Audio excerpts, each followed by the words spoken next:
At this point in the evening, we get a chance to hear of Beowulf later in his career, as somebody very kindly said, by the time he gets to Pierre age. I wasn't aware they got that old back then. But anyway, enjoy it.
South they strode along, sturdy steps to the spot they knew where the battle king young, his bird within, slayer of Orchenthal, shared the rings, shelter of heroes. To Hera, Beowulf's coming was quickly told, that there in the court, clansmen's refuge, room for the rovers was readily made.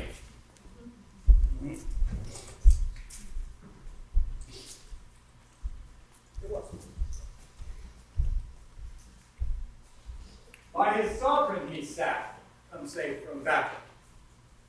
Kinsman by kinsman. His kindly lord first he greeted, in gracious form, with manly words. Mead dispensing, through the high hall came Hereth's daughter, winsome two warriors. One cup bearing, hands of heroes.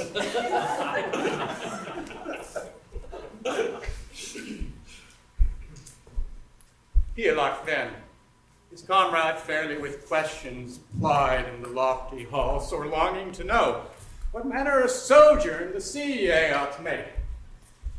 Beowulf, my kinsman, what came of thy quest? When thee suddenly sailed so swiftly, battled to seek o'er the briny sea, in Heorot, Hrothgar, couldst thou aid it all in his wide-known woes? Well, with ways of care, I sore mistrusted my loved one's venture. Long I begged thee, not to seek that slaughtering monster, but suffer the South Danes to settle themselves their feud with Grendel. Now, God, I thank, I see thee safe, sound. Again, Beowulf spake, the Baron of Echdale. It is known and unhidden, Beowulf, Lord, to many men that meeting of ours, my struggle with Grendel, we fought upon that field. Far too many sorrows he wrought of shouldering victors.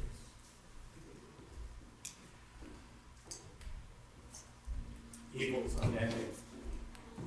These all I avenged.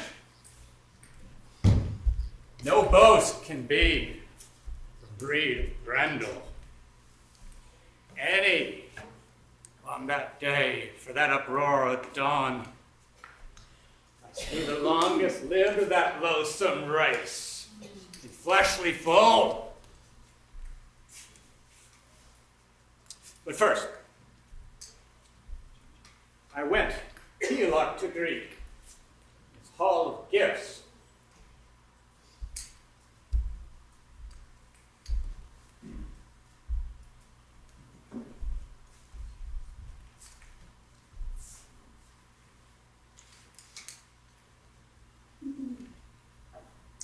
Where Halfdan's kinsman high renown.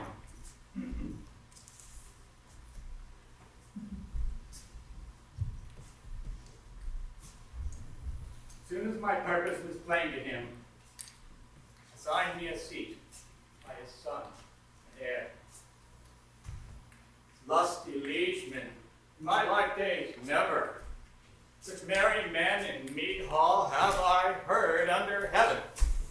The high-born queen, the people's peace bearer, passed through the hall, cheering the clansmen. Clasps of gold she took ere she sought her seat, and to sundry gave.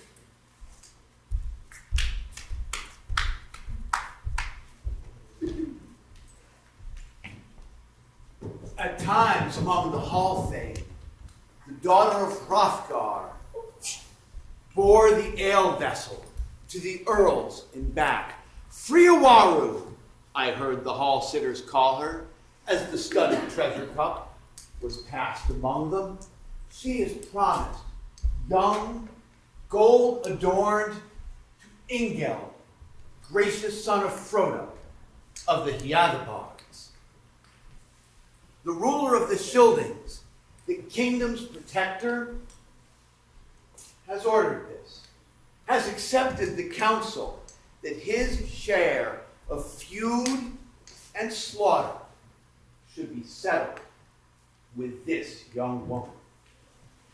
But seldom does the deadly spear rest, even for a brief while, after the death of the prince, even though the bride be good.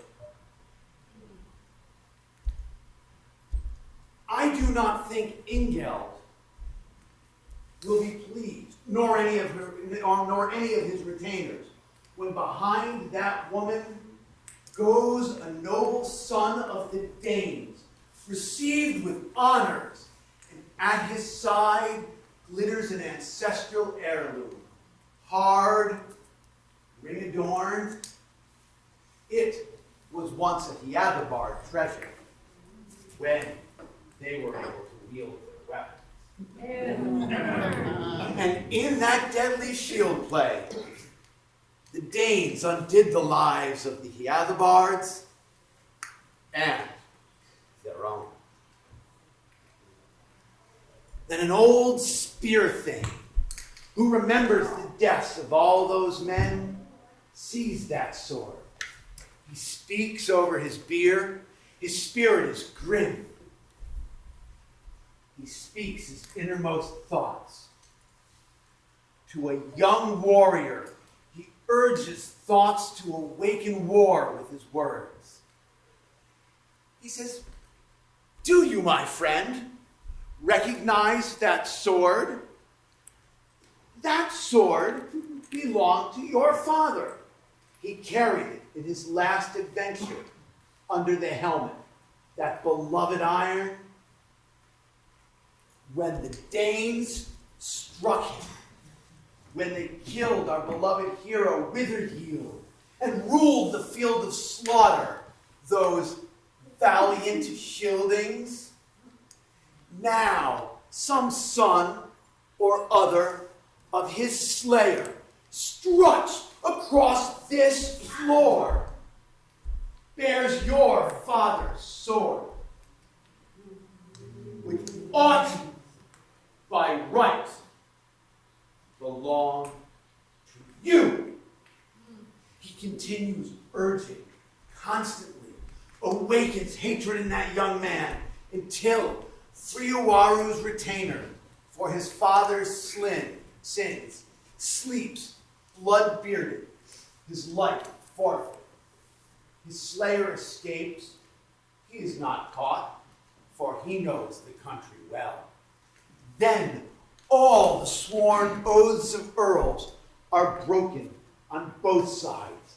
In Ingeld, his anger waxes as his wife-love cools. Thus, I do not believe that he had the bard's part in the Danish alliance to be sincere, nor their friendship fast.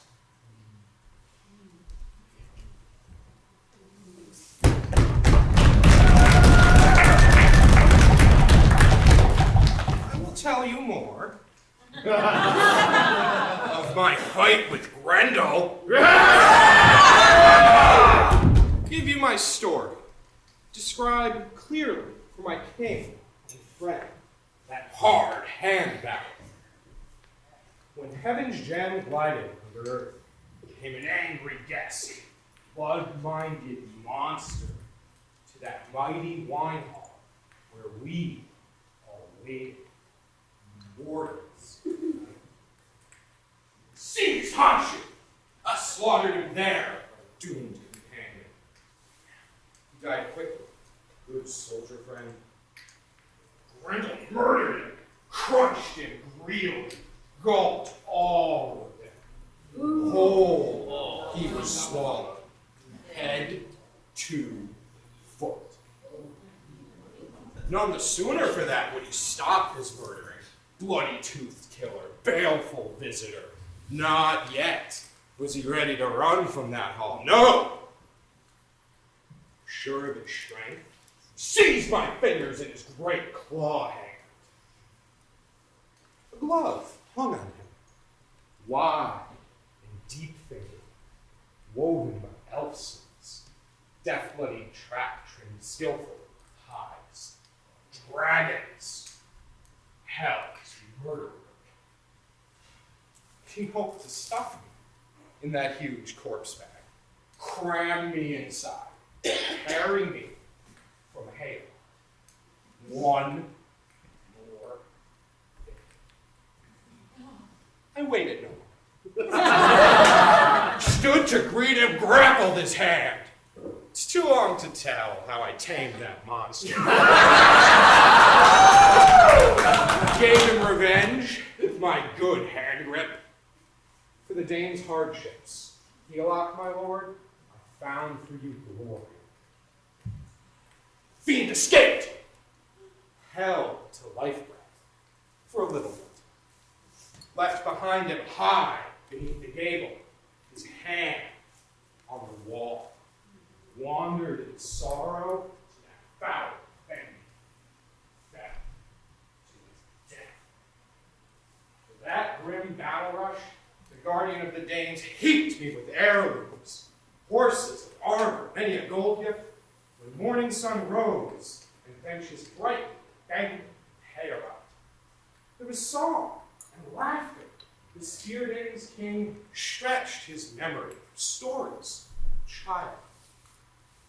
At times, the old one touched his harpstrings, strummed the songwood, sang of the past, moments of heart grief, high victories, remnants of his youth from reaches of his mind. At times he brooded, bound by his years, an old sword warrior, sorrowing for friends, worn with winters, welling with memories, yearning for dead ones, young hearthfellows. That high mead hall we held to our feasting. Yeah. Drank from treasure cups till dark shadow pall sank through the light. Then sorrow came calling, greedy for Thane blood. Grendel's hell mother, from her cold moor cavern mourning for her son, dead forest. When a dark-minded she-wolf avenged her monster child. vile fence-stalker killed for Hrothgar. It was kind Asher, counselor for kings, cold and slaughter death.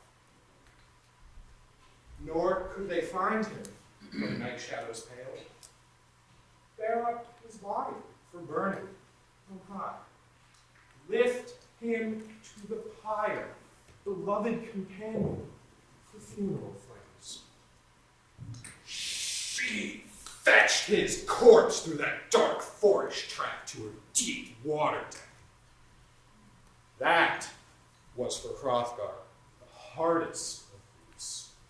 Sorrows he suffered through slow winters. Then the king asked me for kindness once more. Begged me to plunge through that poisonous water, search for the source of his soul's misery, pay for that loss. Promised me treasures. I swam to the bottom of that blood-stained pond, dived past hell demons. Hell demons?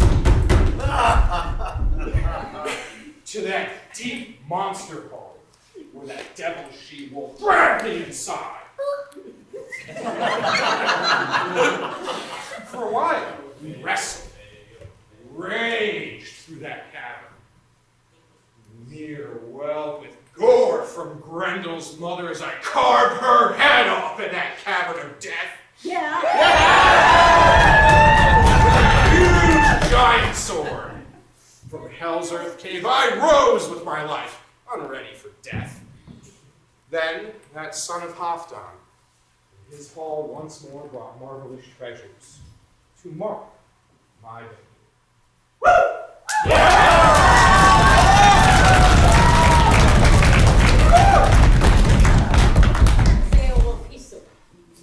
The king of the Danes kept his promises. I lost no reward for my work that day. Gold for my strength, for he gave me victory gifts, Halfdan's offspring, to my own desire.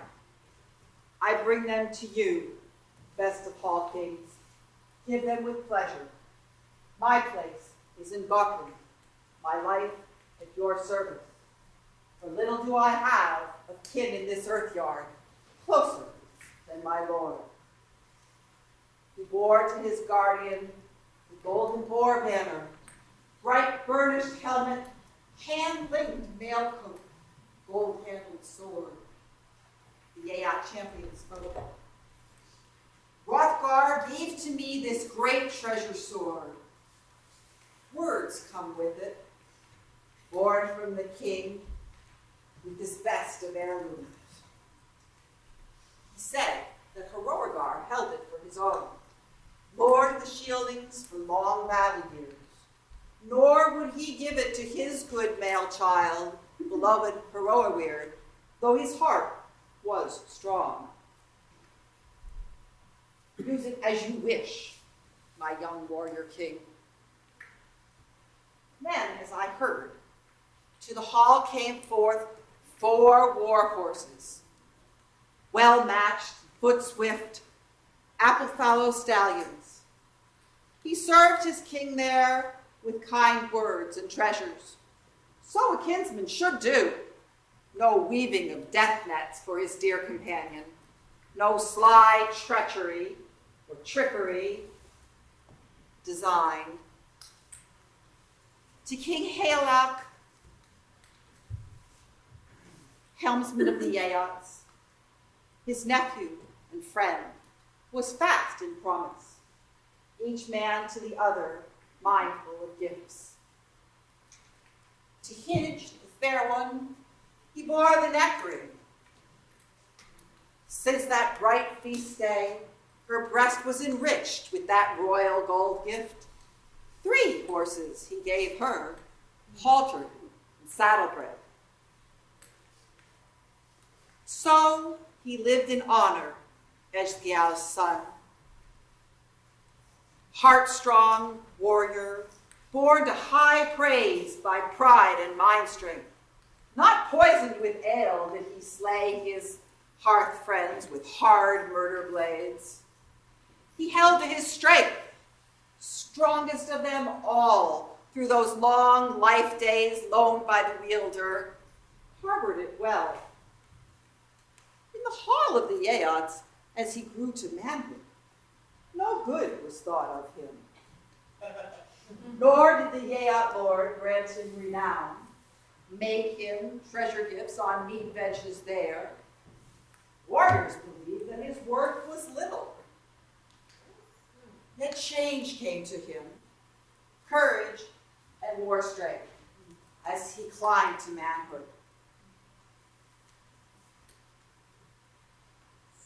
Then King Heliac called for his gift. To the hall was borne Rethel's treasure sword, gold-handled war blade. No Yeatish edge weapon was stronger in story, more steeped in battle blood. He bore that weapon to Beowulf's hands, gave him 7,000 of separate domain, hall and high seat. They held together the kingdom of the Aeots, kept it in friendship. The homestead, through Heliac's rule, was broader in common, a king's boundaries.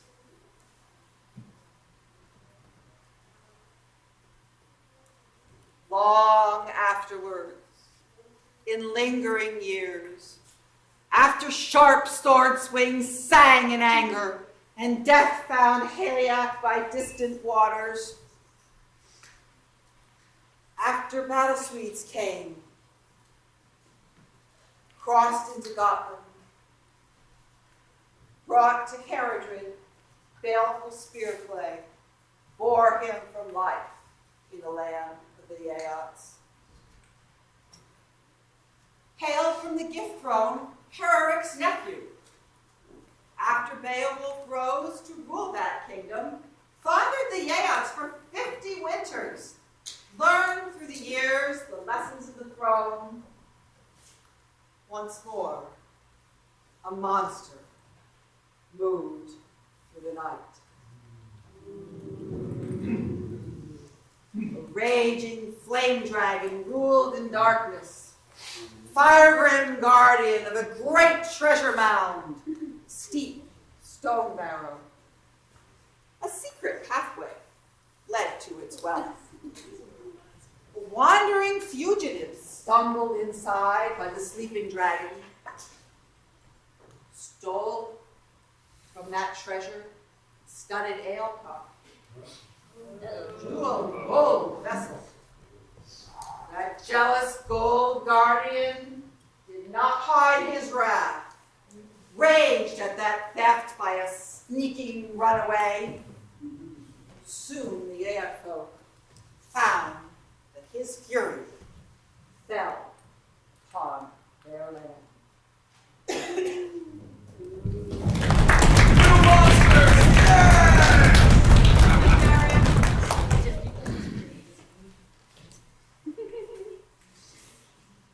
That way he went, with no will of his own, in danger of life to the dragon's board. But for pressure of peril, some prince's thane, he fled in fear of fatal scourge. Seeking shelter, that sinful man he entered in. At the awful sight tottered that guest, and terror seized him.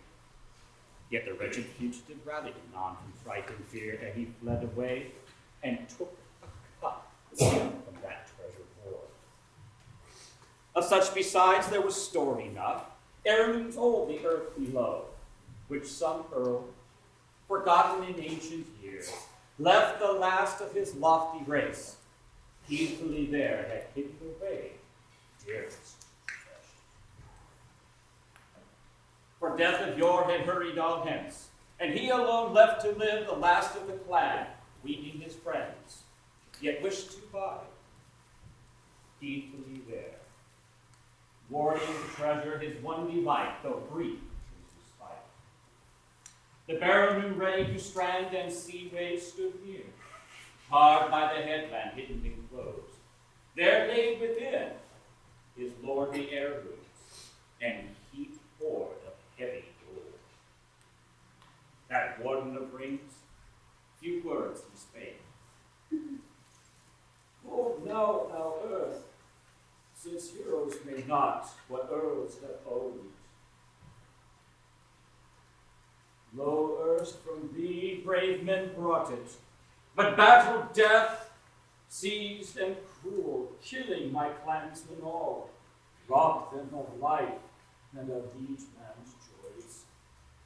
None have I left to lift the sword, or to cleave and cleanse the carven cup of price, speak upright.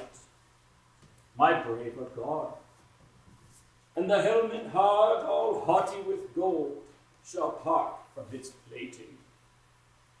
Polishers sleep, who could brighten and burnish the battle mask, and those weeds of war that were wont to brave the bicker of shields, the bite of steel, rust with the bearer.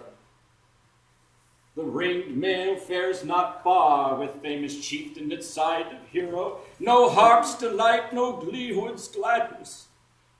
No good hawk now flies through the hall, no horse's fleet stamp in the birkstead. Battle and death, the flower of my race, have reft away. Mournful of mood, thus he moaned his woe, alone for them all, and unblithe wept by day and by night, till death's fell wave o'erwhelmed his heart. The hoard of bliss that old ill-doer open found, who blazing at twilight the barrows haunted, naked foe dragon flying by night, folded with fire, the folk of the earth dread him sore. 'Tis his doom to see hoard in the graves, and heathen gold to watch many winter, nor wins he thereby. Powerful this plague of the people, thus held the house of the hoard in the earth 300 winters, till one aroused wrath in his breast. Pardon the smoke that caused my eyes to cloud.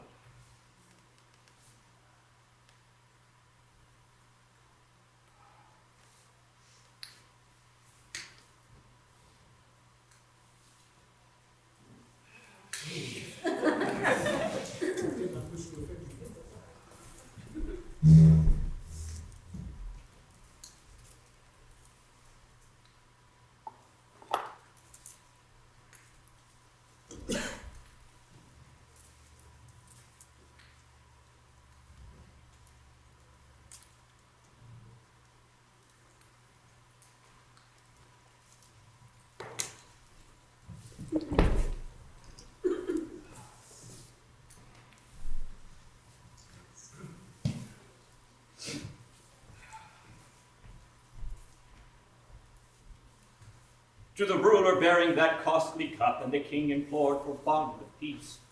So the barrow was plundered. Borne off was booty. His boon was granted that wretched man, and his ruler saw first time what was fashioned in far-off days. When the dragon awoke, new woe was kindled. O'er the stone he snuffed, star-count found footprint of foe, who so far had gone in his hidden craft by the creature's head.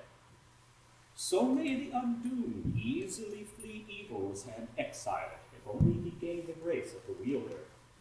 That warden of gold o'er the ground went seeking, greedy to find the man who wrought such wrong in his sleep. Savage and burning the barrow he circled, all without, nor was any there, none in the waste. Yet war he desired, was eager for battle. The barrow he entered, sought the cup, and discovered soon that someone of mortals had searched his treasure, his lordly gold. The guardian waited, ill enduring, till evening came. Boiling with wrath was the barrow's keeper, and vain with flame the foe to pay for the dear cup's loss. Now the day was fled, and as the worm had wished, by its wall no more was it glad to bide, but burning flew, folded in flame, a fearful beginning for sons of the soil, and soon it came in the doom of their lord. Then the baleful fiend his fire belched out, and bright homes burned. The blaze stood high, and all land folk fighting. No living would that loathly one leave as a lot. Wide was the barrow's warring scene, its fiendish fury far and near, as the grim destroyer these Geatish people hated and hounded. To hidden lair to its horde it hastened at night of dawn. Folk of the land it had lapped in flame with bale and brand, and its barrow it trusted in baiting in bulwarks. That boast was vain. To Beowulf then the tale was told, quickly and truly. The king's own home of building the best in brand waves melted that gift from Aeolus. To the good old man sad in heart was heaviest sorrow. The sage assumed that his sovereign God he had angered, breaking ancient law and embittered the Lord. His breast within with black thoughts welled, as his wont was never. The folk's own fastness that fiery dragon with flame had destroyed, and the stronghold all washed by waves. But the warlike king, prince of the Weders, plotted vengeance. Warriors bulwark he bade them work, all of iron the earl's commander, a war shield wondrous. Well he knew that forest wood against fire were worthless, Linden could not aid. Atheling brave, he was fated to finish this fleeting life of his days on earth, and the dragon with him. Though long it had watched o'er the wealth of the horde, shame he reckoned it sharer of rings to follow the flyer afar with a host, a broad-flung band. Nor the battle feared he, nor deemed he the dreadful dragon's warring, its vigor, its valor. Ventures desperate he had passed aplenty, and perils of war contest crashed, since conqueror proud Hrothgar's hall he had wholly purged, and in grapple had killed the kin of Grendel, loathsome breed. Not least of that, of hand-to-hand fights where he alack fell. When the ruler of Geats in rush of battle, lord of his folk in the Frisian land of Rethel, by sword draughts died, by brands beaten down. Thence Beowulf fled through strength of himself and his swimming power, though alone, and his arms were laden with 30 coats of mail when he came to the sea. Nor yet might Hetwaras haughtily boast their craft of contest, who carried against him shield to the fight. But few escaped from that strife with the hero to seek their homes. Then swam o'er ocean Echteo's son, lonely and sorrowful, seeking his land where he'd made him offer hoard and realm, rings and royal seat, reckoning not the strength of her son to save their kingdom from hostile hordes after Hygelac's death. No sooner for this could the stricken ones in any ways wise move that Atheling's mind, or young Heredra's head as lord and ruler of all the realm to be. Yet the hero upheld him with helpful words, aided in honor. To older grown he wielded the weather Geats. Wandering exile sought him o'er the seas, the sons of Odin, who had spurned the sway of the Schilfing's helmet, the bravest and best that broke the rings in the Swedish land of the Sea King's line, haughty hero. Hence Herod's end, for shelter he gave them. Sword death came. The blades fell blow to the bairn of Hygelac. But for the son of Echteo sought again house and home when Herod fell, leaving Beowulf, lord of Geats and gift seat's master, a good king he. The fall of his lord he was fain to requite. In after days and to Edgils he proved friend to the friendless, and forces sent o'er the sea to the sons of Oter, weapons and warriors. Well repaid he those care paths cold